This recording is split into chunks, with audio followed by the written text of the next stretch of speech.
Oh là, excusez-moi. Il faut quand même que je donne la parole aux gens les plus importants aujourd'hui, à savoir ceux à qui grâce on est là. C'est ça. Alors, nous sommes là grâce à vous, avant tout. Hein. Donc, monsieur le vice-président, monsieur le maire, cher Alexandre, mesdames et messieurs les amoureux de la mécanique en Savoie, merci vraiment pour cette attention qui nous touche, Thierry et moi. Franchement, quand il y a un peu plus de 40 ans, dans un bureau de l'école d'affaires de Chambéry, on a eu cette idée saugrenue d'essayer de relancer l'industrie française de la moto. Nous ne pouvions pas imaginer que nous rentrions dans l'histoire des véhicules d'époque. Ceci est en grande partie grâce au travail qui est fait par le motoclub BFG, dont les représentants sont présents ici, Dominique Stien qui vient d'Orchy, dans le nord de la France, Philippe Perel qui vient de Toulon, l'équipe des régionaux, Max Barbagallo, Gérard Gaillard, tous ces gens qui continuent à faire vivre ce travail qu'on a d'une manière un peu imprudente engagé avec Thierry il y a plus de 40 ans. Alors 40 ans, ça fait réfléchir, quoi. On n'aurait jamais imaginé être là 40 ans après. On voit pas le temps passer. On fait aussi, nous, partie des véhicules d'époque, bientôt. Hein, en tout cas, le respect du souvenir, le respect du travail accompli, le maintien de cette activité, ces machines qui roulent toujours, c'est probablement la meilleure récompense que l'on peut avoir, Thierry et moi. Il y a combien maintenant, à peu près 3 mois, nous étions tous réunis au siège de Saint-Même, en Chartreuse, pour les 40 ans du motoclub, où nous fêtions la 40e assemblée générale du motoclub. Il y avait 200 personnes, 70 machines. C'était vraiment un moment assez exceptionnel. Donc voilà, c'est super, c'est une belle aventure humaine et cette aventure n'existe que grâce au soutien de tous. Merci encore.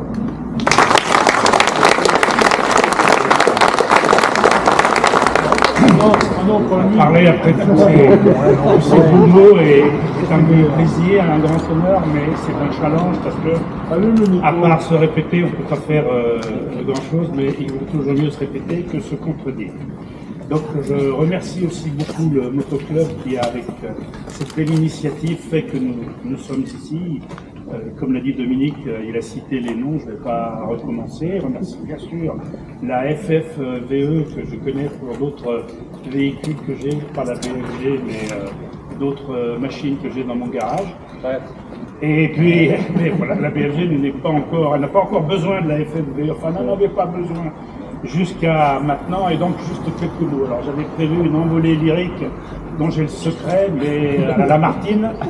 Mais c'est bête, la Martine, c'est pas la ravoir, c'est à Chaussard, donc on va pas se fâcher avec ces gens-là. Et je remercie bien sûr monsieur le maire d'avoir cette initiative et puis surtout d'être plaqué, puisque jusqu'à la fin des temps, il aura un tatouage d'enfer sur ce bâtiment. Et de lui dire que moi ça me touche particulièrement parce que c'est similaire à une autre histoire. Voilà, j'ai 2 filles qui habitent dans une merveilleuse toute petite commune sur le bord de Paris qui s'appelle le Pré-Saint-Gervais, petite commune qui ressemble curieusement beaucoup à la Ragoin. Et à côté de chez elle, il y a un bâtiment avec une plaque devant. Ici étaient les usines Clément Gladiator, plus grand fabricant de motocyclettes du monde, en 1901, loin devant Indian, ne parlons pas d'Harley-Davidson qui n'existe pas encore, et les Japonais qui étaient encore chez l'empereur. Donc c'est bien, ça fait plaisir de voir ça, et bien là, il y aura le même plaisir. Mais la similitude s'arrête pas là. Le bâtiment ancien Clément Gladiator est devenu un marché aux fruits et aux légumes. Eh bien, les anciens BFG sont aussi devenus pour l'un une grosse légume et pour l'autre toujours resté un faillot. Donc la similitude est très grande. Alors, qu'est-ce qu'il faudra retenir de l'histoire de BFG? Il faut bien que je le retenir parce que le Alzheimer Gate, d'abord c'est une histoire de gens qui étaient en avance. Nous avons fait de la réindustrialisation française bien avant que ce soit à la mode actuellement. Et nous avons décidé à l'époque d'essayer de remettre en France une industrie de la moto.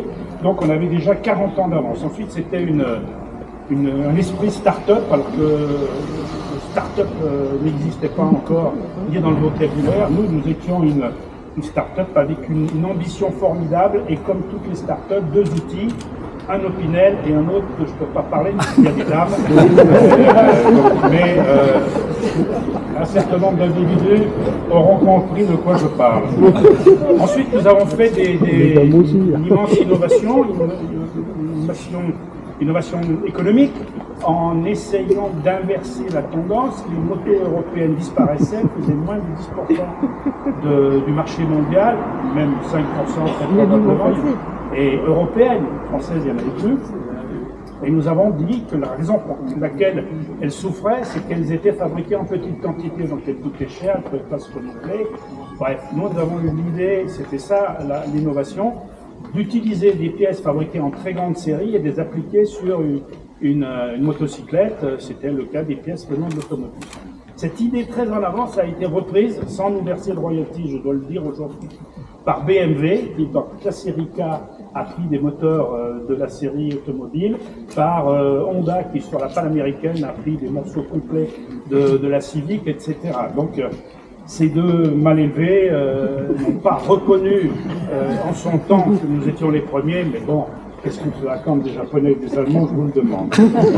Ensuite, il y a eu un esprit d'entreprise assez formidable, parce que c'était une aventure humaine, et comme l'a dit très bien M. le maire, humaine et surtout humaniste, puisqu'il y avait un esprit de compagnonnage que l'on retrouve dans le club, qui, 40 ans plus tard, est toujours là, et qui maintient cette flamme. Il n'y a pas un mariage sans qu'il y ait une BFG, soit pour transporter la mariée, soit sous forme de gâteau pour les invités. Il n'y a pas une carte d'annonce d'une naissance pendant toute cette époque où le petit né n'était pas dans une vraie fausse BFG dessinée sur la carte. Et donc nous avons fait une contribution majeure qui est la contribution du POC. Le POC aujourd'hui, c'est ce que font toutes les startups. Je le donne pas en anglais, je le donne en français, ça veut dire qu'il faut que le concept soit pertinent. Oui, l'histoire de BFG ne devait pas être industrielle d'emblée, puisque nous savions très bien, en n'étant pas complètement cinglés, qu'avec zéro capital, un Opinel est toujours la même chose, nous n'allions pas construire une usine complète avec rien du tout. Donc nous cherchions à démontrer la pertinence de ce concept, qu'il est possible de fabriquer une motocyclette, et ensuite un certain nombre d'ingénieurs venaient gratter à la Ravoir, zone de l'Allemagne, à la porte, s'il vous plaît. Nous voulons fabriquer ça comme c'était le cas ailleurs. Malheureusement, ça n'a pas eu lieu. Nous avons donc fabriqué les motocyclettes à la Ravoir, et après tout, on a appris énormément de choses. Aujourd'hui, il y a plein de start-up, pas à la Ravoir obligatoirement au Bourget, mais c'est dans la banlieue, donc c'est pas bien grave. Il y a une performance industrielle, et puis cette idée de pertinence, elle a connu son chemin. L'industrie européenne de la moto aujourd'hui, c'est 50% du marché mondial, ce n'est plus 5% du marché mondial comme quand nous avons commencé. La pertinence, elle est démontrée par toujours le club, par la volonté de la FFVE et de la mairie de dire on s'en souvient, je me souviendrai, et ça c'est aussi un exemple de pertinence. La BFG donc n'est pas une moto, contrairement à ce que croient beaucoup de gens, c'est un lien social. Alors, si on a été si souvent en avant-garde et qu'on a imprimé notre marque sur l'humanité, rien que ça, et même un peu plus loin, comment se fait-il que pendant 40 ans, puisque nous avions cette avant-garde, nous n'ayons pas passé plus de temps à défendre notre idée? Eh bien, c'est parce que notre religion, c'est le taoïsme, nous sommes des enfants de Lao Tzu. Et Lao Tzu avait dit, quand on est sûr d'avoir raison, on ne perd pas son temps à discuter à ceux qui ont tort. Voilà. Et c'est pour ça que vous ne nous avez pas entendus pendant 40 ans, et qu'on est très contents aujourd'hui.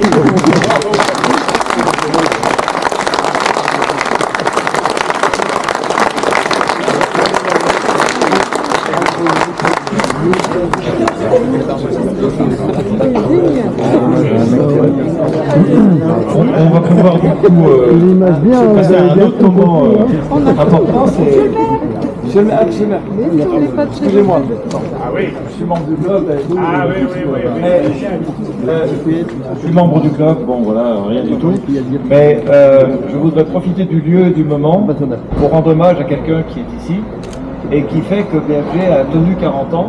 C'est parce qu'il faut qu'elles roulent. Elles ont plus de 300 000 pour certaines, 400 000, enfin les records, je ne sais pas combien ils sont. Mais on a fait beaucoup de kilomètres grâce finalement aux choses dures.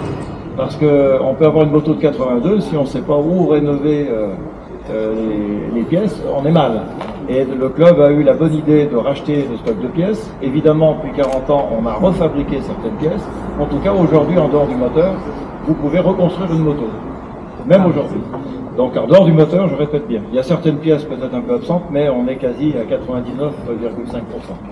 Et la personne qui, depuis 30 ans, dans sa baraque, la baraque de ses beaux-parents, un peu dans le quartier, enfin chez lui là-bas à Orky, il est en train de discuter, je ne sais pas s'il m'entend. Non, il t'écoute pas là. Hein, Dominique? Oui, le voilà, il fait semblant. Donc il est dans le Schnorr et c'est vraiment, c'est un moine. Dominique est un moine qui vit au milieu des cartons.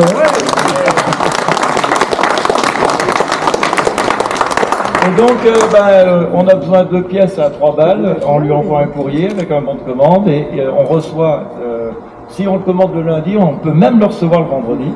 On reçoit le collier avec les pièces et timbre de collection. Évidemment, quand on commande une cloche d'embrayage et tout ça, le collier plus gros, il y a tout un placard de timbres. Je ne sais pas comment il fait, mais souvent, quand je commande des grandes quantités, mes timbres ne sont même pas oblitérés. C'est-à-dire que ça repart dans l'autre sens. Mais c'est, Dominique, si vous voulez, c'est resté dans l'époque. On ne peut pas lui commander par Internet et payer par CB. On commande sur fiche papier, en double exemplaire, on joint un chèque, et lui nous répond par courrier. Et quand on l'appelle, c'est sur son téléphone fixe, parce que lui-même n'a pas de portable. Enfin, il en a un, mais il ne sait pas où il est. Donc voilà, hommage à notre ami Dominique Sien.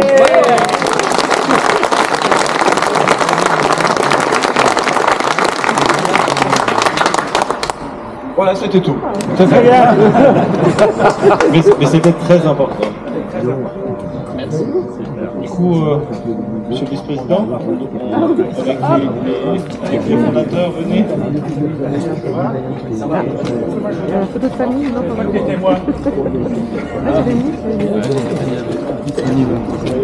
Ah ouais, mais tu se mets devant, on voit rien. Ah là, vous êtes devant. Ouais.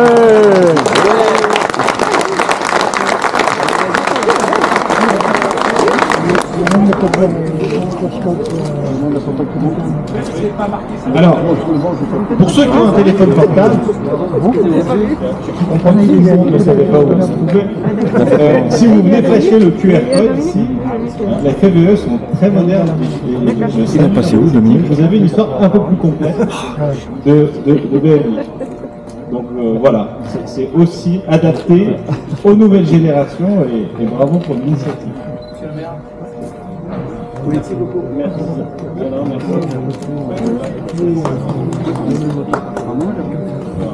Et puis voilà, la municipalité est vraiment attachée à ce moment. Et puis du coup, je suis avec bon nombre de